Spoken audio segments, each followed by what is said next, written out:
Olá! Neste vídeo nós vamos falar do renascimento do direito romano. Na Baixa Idade Média, que vai de mais ou menos 1100 a 1453, a Europa, já um pouco mais pacificada e organizada, deixou para trás a estrutura feudal e agrária arcaica. O Estado Nacional absolutista tornou-se a forma dominante de organização política. Os senhores feudais foram perdendo espaço e poder para os reis. A economia fechada foi substituída por uma economia de mercado, graças ao desenvolvimento da indústria e do comércio entre os povos, ao sistema bancário, à circulação monetária, à urbanização, etc. O nível cultural elevou-se, surgiram as universidades, o pensamento racional ganhou terreno, reiniciou-se o estudo dos clássicos, que culminou no Renascimento. Também se reiniciou o estudo do direito romano, que começou a ser reintroduzido com os avanços sociais, políticos e econômicos. O direito nativo, consuetudinário, não respondia mais às exigências de uma sociedade mais evoluída. Surgiram as necessidades administrativas do Estado Nacional emergente. A modernização de um sistema jurídico pode dar-se de dois modos. Primeiramente, pela modificação interna do direito nativo. Em segundo lugar, pela recepção de um direito externo. Na Europa Ocidental, ocorreram os dois fenômenos ao mesmo tempo. Daí se falar em sistema romano-germânico. O direito romano foi redescoberto no século XII. Já no final do século XI, a condessa Matilde da Toscana, aliada do Papa Gregório VII e contrária a Henrique IV, imperador do Sacro Império Romano Germânico, mandou Irnério aprofundar o estudo do direito romano na recém-fundada Universidade de Bolonha. As razões tinham cunho político e econômico. Politicamente, o direito romano era nacional, italiano, contrapondo-se ao direito germânico, estrangeiro. Economicamente, era um direito rico, mais adequado ao desenvolvimento econômico e político que se verificava. Mas que direito romano foi redescoberto? Principalmente o direito justinianeu. Os estudiosos comentaram as antigas compilações justinianés, construindo uma espécie de direito neo-romano que se tornou a base para o ensino universitário e para a ciência jurídica em toda a Europa. Esse direito romano medieval, somado ao direito canônico de base romana, formou o que se denomina direito erudito ou direito comum, ius commune.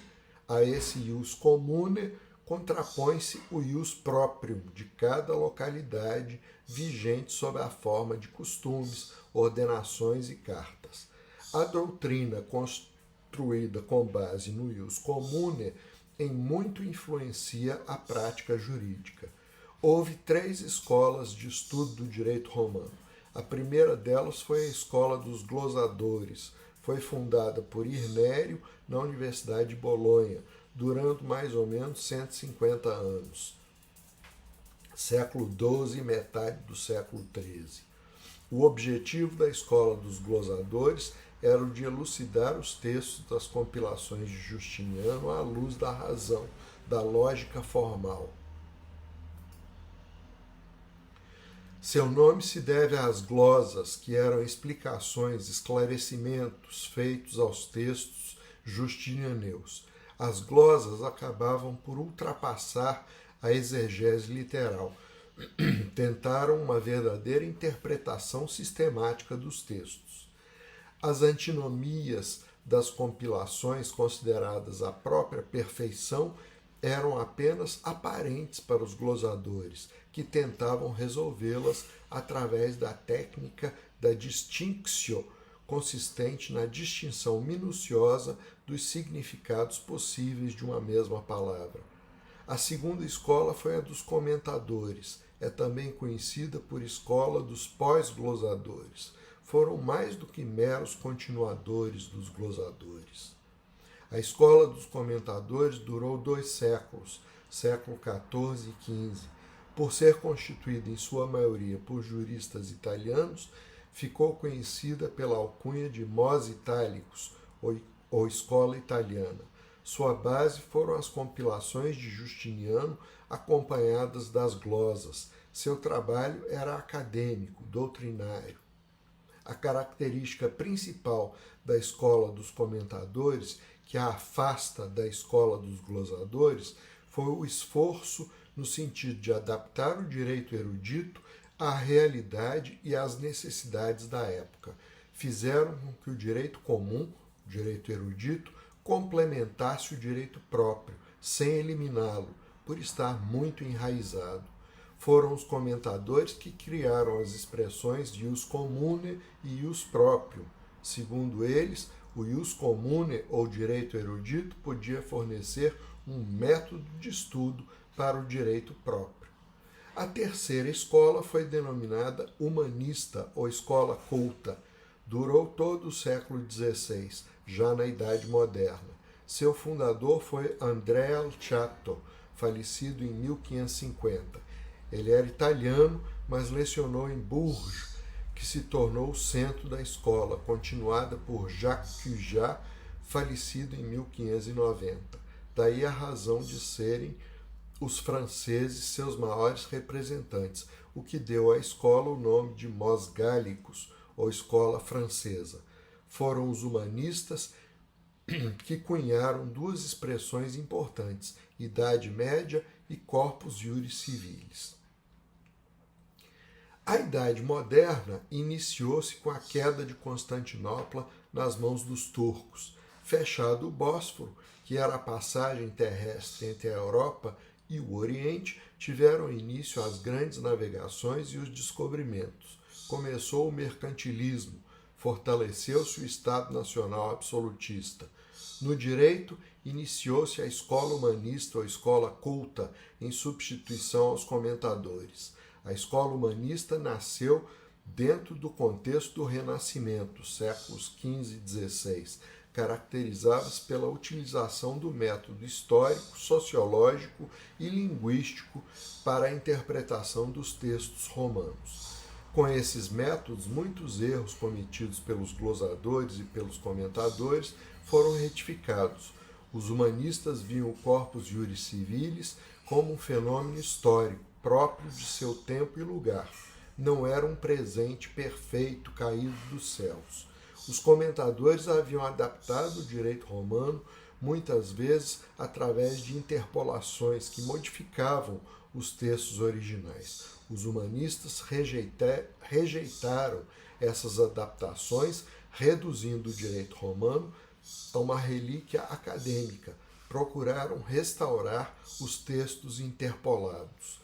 A verdade é que, na Idade Moderna, o direito nacional já se achava bastante forte e desenvolvido, não mais necessitando, como antes, do direito romano original. Esta a razão de o terem reduzido os humanistas a uma relíquia acadêmica.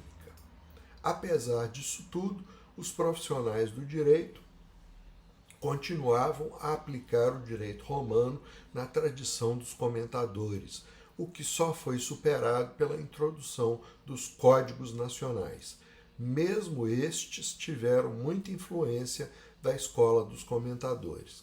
A escola humanista ou escola culta, pode-se dizer, sobrevive academicamente até os nossos dias. Nenhum país europeu escapou completamente à influência do direito romano estudado nas universidades, o direito comum.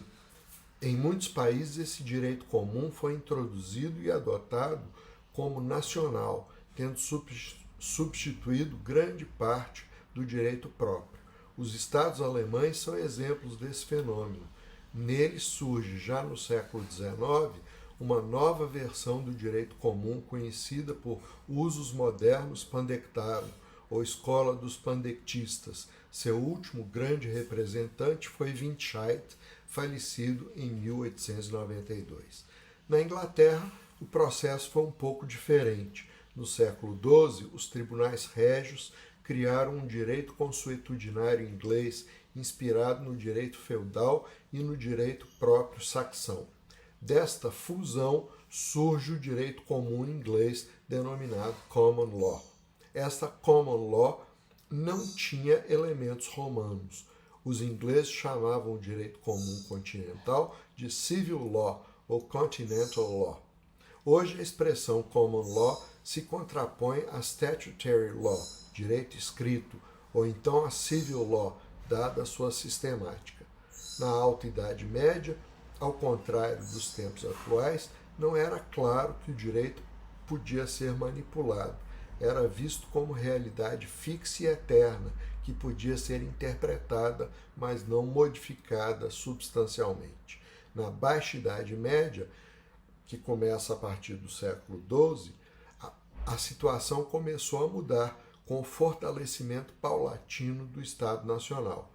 Na Idade Moderna, que começa em 1453, a atividade legislativa se intensificou. São exemplos as grandes ordenanças de Luís XIV e de Luís XV.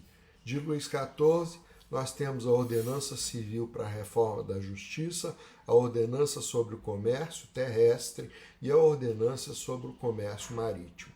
De Luís XV, a Ordenança sobre Doações, a Ordenança sobre Testamentos e a Ordenança sobre as Substituições Fideicomissárias. Por fim, com o Estado Nacional, tanto o progresso quanto a justiça começaram a se centralizar. Surgiram os tribunais centrais e regionais. Reintroduziu-se o princípio do duplo grau de jurisdição. Aos poucos, os juízes foram se profissionalizando. Já na Baixa Idade Média, a partir do século XII, o sistema das ordalhas foi progressivamente substituído por um sistema baseado em meios racionais de prova. Como bem acentua Francisco Amaral, o Estado moderno caracteriza-se pelos importantes processos de natureza política, econômica, social, religiosa e cultural que nela se verificam, dos quais os mais importantes, com profunda repercussão no direito privado, foram a Revolução Comercial, a Reforma Religiosa, o desenvolvimento dos Estados Nacionais e dos governos absolutos, a Revolução Intelectual do Racionalismo e o desenvolvimento do individualismo. É óbvio que tudo isso repercute gravemente no direito, que se torna mais patrimonializado, individualista e racional. É isso aí. Neste vídeo é só. Espero vê-los em outros vídeos. Um grande abraço.